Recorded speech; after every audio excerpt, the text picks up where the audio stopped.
Read this book. It is very important. It is an expose of the future that the transhumanists are dreaming. The title is Chemtrail, HARP, and the Full Spectrum Dominance of the Planet Earth. HARP, H-A-A-R-P.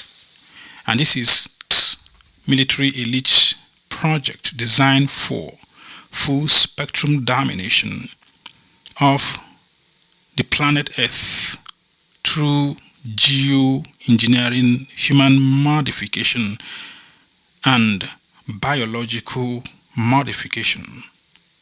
Changes in the natural life forms to something artificial and synthetic or unnatural. Just get this book and read it for yourself. Read it for yourself. The reason I show books is you don't just making shit up, right? Research. A scholar, a great researcher, a scientist. I think the writer is a biologist by profession, by training. Is describing the future that many technocratic elites have been talking about for a long time, right? Like Aldous Huxley, he spoke about a brave new world. This is the brave new world they are designing for humanity. It is the age of biological modification, the total transformation of the planet in order to dominate. See, he called it full spectrum dominance. And whenever you hear the language full spectrum dominance, this is a military terminology. Full spectrum dominance.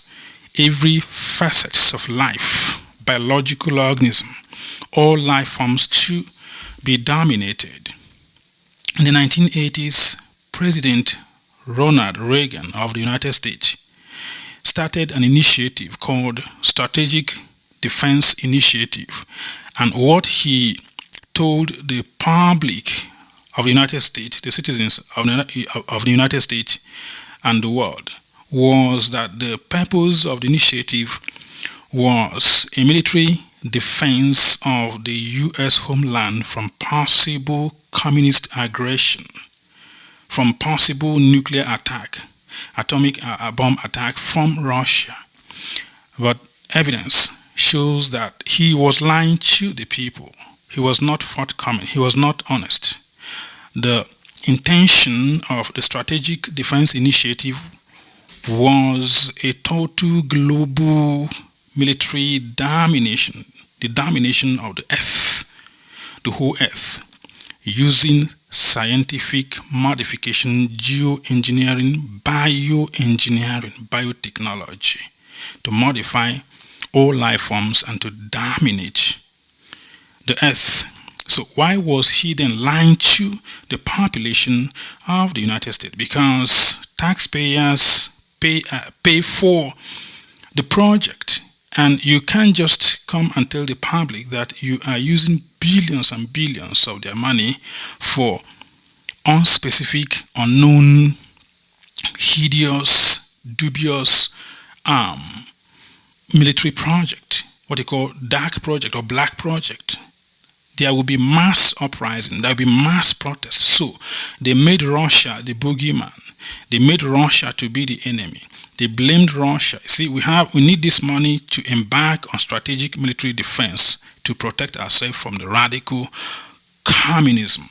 We know that in the 1980s, following the collapse of Nazi Germany in the 1940s, we see 1950s, 60s, 70s, 80s, early 90s was the period that a lot of historians have come to name Cold War era. And Cold War era did something catastrophic to the psyche of this military elite.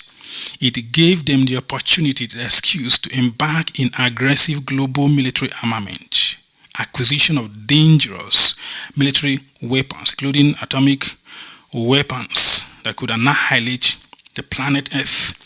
So when Reagan announced the Strategic Defense Initiative, it was space colonization. So his statement was double-edged. He double spoke.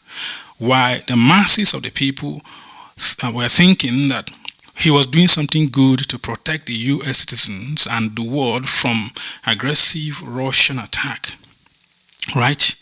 The main goal was that the scientific elite were trying to initiate a new age, a new era, a new world system or a new world order of space colonization.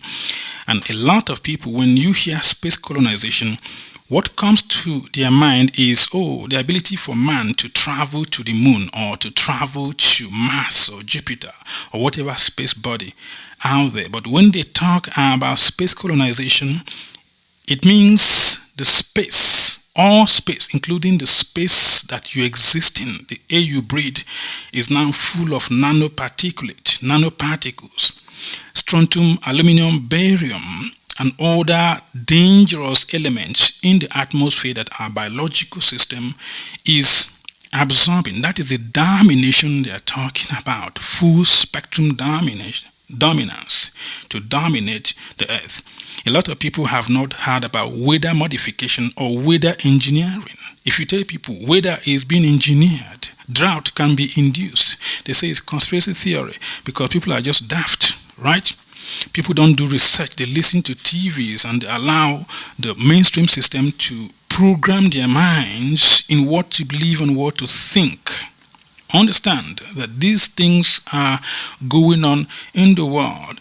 The Strategic Defense Initiative brought a new kind of science that if somebody told you, you will say it is just a science fiction, because the technology, the scientific means that the global technocrats and the world leaders, the world elites have sounds like science fiction because they are like 500 years always ahead of everybody, right? If you think you understand what they are doing, they've already moved 300 years ahead of you. Understand, today they are talking of psychotronic weapons. Psychotronic weapon, the psych, weapons that uses beams and frequencies and electromagnetic spectra cause havoc. We live in a brave new world. Brave New World. This book was written, I think, in the 1930s by Aldous Huxley, another dude who predicted the era in which we live now, the era of bioengineering, biotechnology, human modification, a brave new world. That's why when you listen to a lot of elites, global leaders talk, you hear them regurgitate and repeat the new world order. They want to introduce the new world order, the new era, right? The new dawn. Another language they use is the new dawn. Whenever you hear where Obama uses it a lot, the new dawn. Once you hear this concept, you're thinking of certain age that is gradually unfolding, and this age is full spectrum domination of our biosphere, of the lithosphere, of the atmosphere, of the stratosphere. All space are being colonized. Why we go to work, come back, sit in front of TV, and allow ourselves to be brainwashed by these idiots out there called newscasters, who are just the mouthpiece of the elite, the lackeys of the system. And then when will we begin to think for ourselves and understand how the world works? If you go to the market now to buy fruit, most of the fruits you buy don't have seeds anymore. Where have the seeds gone? They have created something called the suicide seeds or the terminator seeds, which means these biotech companies are now in possession of global seed. Seeds are something naturally occurring on the planet, and now they are laying possession of it. Not just that they're possessing it, but also modifying it. And many independent scholars and researchers and scientists are warning that the more humanity keep consuming genetically modified organism or GMO, the more we are predisposed to being modified as well. Are we not being modified? We're being modified.